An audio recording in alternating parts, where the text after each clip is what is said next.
Let's talk about person-centeredness. Person-centeredness is a psychology concept that first broke into the scene in the 1940s. It is an invention of psychologist Carl Rogers. He was known for his style of candid, unpushy, and non-judgmental therapy that gave a total acceptance to his therapy clients. Person-centeredness is currently a buzzword in mental health care. So if you haven't heard it already, you will soon. But it's not just a fad. Government policy is being written to prefer person-centeredness as a principle in mental health. So let's break it down. Person-centeredness assumes that individuals desire to lead independent, self-directed, meaningful lives. Therefore, person-centeredness focuses on supporting individuals in their own self-defined mental health recovery journey. Person-centeredness is collaborative and relational. Therefore, support persons and care providers should never exert power over the individual. Instead, the knowledge, feelings, opinions, beliefs of the individual should completely direct the treatment plan and the mental health recovery plan. Person-centeredness allows the individual to define for themselves what mental health is and what mental health is not. Person-centeredness is most commonly used in the phrases person-centered therapy and person-centered planning. Both of these phrases convey that person-centeredness is a principle that is most concerned with how decisions are made about an individual's treatment plan. In the past, people with mental illnesses were left out of treatment decisions in ways that violated their rights, their dignity, and often caused them physical harm. Also, leaving patients out of the process meant that the best and most effective decisions, the ones that would be informed by what the patient knew about themselves, were often decisions that were never even considered. Person-centeredness addresses these mistakes. However, person-centeredness is a principle. It is an ethic, which means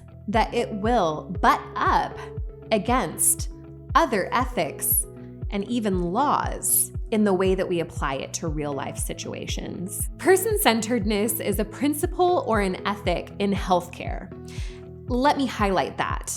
In healthcare, churches are not healthcare facilities. Churches do provide soul care that has an essential and vital effect on one's well-being, one's psychological well-being.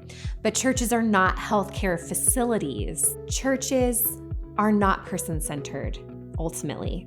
Churches are Christ-centered. But researchers have come to consider church leaders to be frontline workers in mental health care. This is because studies have shown that many people will first disclose that they're struggling with their mental health to a church leader. Also, pastors particularly are considered by mental health care providers to be essential gatekeepers that either give or withhold permission for individuals to seek clinical care. So, at church, person-centeredness relates to referral because referral is the activity that we do at church that most directly relates to the mental health care field. Side note, the word referral means to connect a person to needed mental health resources, like a psychiatrist or a therapist or a community group. At church, when we approach a conversation about referral,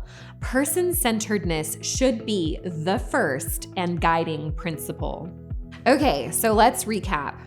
Person-centeredness is an ethical principle that assumes individuals want to lead self-directed and meaningful lives. Person-centeredness is focused on allowing individuals to make treatment plans for themselves and to define what recovery is for themselves and what a meaningful life looks like. While churches are Christ-centered, we must understand what person-centeredness means so that we can approach conversations about referral to mental health care providers. Watch our next video, Mental Health Words to Know, Scope of Practice, for more information about what your role is and what the church's role is in connecting individuals to person-centered recovery support. Don't forget to put your questions in the comments below, and if you would like to share your personal experiences, please remember to protect your privacy.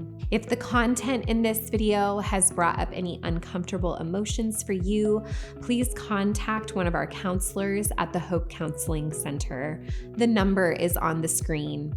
There are also additional resources to support yourself or someone that you love listed in the description box below.